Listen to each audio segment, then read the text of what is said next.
ತಮಗೆಲ್ಲ ಗೊತ್ತಿದ್ದಂಗೆ ನಮ್ಮ ತಾಲೂಕಿಗೆ ಒಂದು ಶುಭ ಸುದ್ದಿ ನೆನೆ ಕುಮಾರಣ್ಣವ್ರು ಕೊಟ್ಟಿದ್ದಾರೆ. ಇವತ್ತು ಅವ್ರಿಗೆ ಇನ್ನೊಂದು ಭರವಸೆ ಕೂಡ ಕೊಟ್ಟಿದ್ದಾರೆ.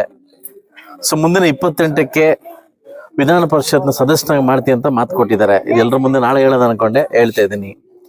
ನಿಮ್ಮ ಘನತೆ ಗೌರವ ತಕ್ಕಂಗೆ ಘನತೆ ಗೌರವ ತಕ್ಕಂಗೆ ನಿಮಗೆ ಮರ್ಯಾದೆ ಕೊಡ್ತಕ್ಕಂಥ ಜವಾಬ್ದಾರಿ ನಮ್ಮ ಪಕ್ಷ ನಾವು ನೆರವೇರ್ತೀವಂತ ಆನಂದ್ ರೆಡ್ಡಿ ಅವರಿಗೆ ಮೊನ್ನೆ ಕುಮಾರಣ್ಣ ಮಾತು ಕೊಟ್ಟರು ನಿನ್ನೆ.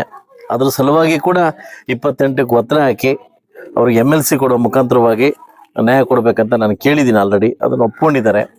ಈಗಾಗಲೇ ಇನ್ನೂ ಸಾಕಷ್ಟು ಕಾರ್ಯಕ್ರಮಗಳು ಆಗ್ತದೆ. ಸೊ ಮುಂದಿನ ದಿವಸ ಕಾದ್ ನೋಡಿ ಎಲ್ಲ ಕಾರ್ಯಕ್ರಮಗಳನ್ನ ಆಗ್ಲಿಕ್ಕೆ ಏನು ಅಭಿವೃದ್ಧಿ ಪಥ ನಮ್ಮ ತಾಲೂಕು ಹೋಗ್ಲಿಕ್ಕೆ ನಾನು ಶತಪ್ರಯತ್ನವನ್ನು ಮಾಡ್ತೀನಿ ಅಂತ ತಮಗೆ ಮಾತು ಕೊಡ್ತಾ ಇದ್ದೀನಿ.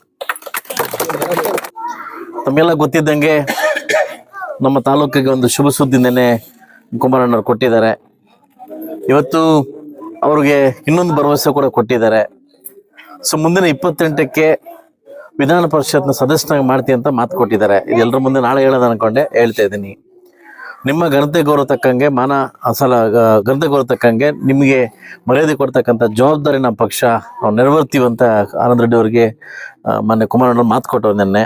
ಅದ್ರ ಸಲುವಾಗಿ ಕೂಡ 28ಕ್ಕೆ ಒತ್ತಡ ಹಾಕಿ ಅವ್ರಿಗೆ MLC ಕೊಡೋ ಮುಖಾಂತರವಾಗಿ ನ್ಯಾಯ ಕೊಡಬೇಕಂತ ನಾನು ಕೇಳಿದ್ದೀನಿ. ಆಲ್ರೆಡಿ ಅದನ್ನು ಒಪ್ಕೊಂಡಿದ್ದಾರೆ. ಈಗಾಗಲೇ ಇನ್ನೂ ಸಾಕಷ್ಟು ಕಾರ್ಯಕ್ರಮಗಳು ಆಗ್ತದೆ.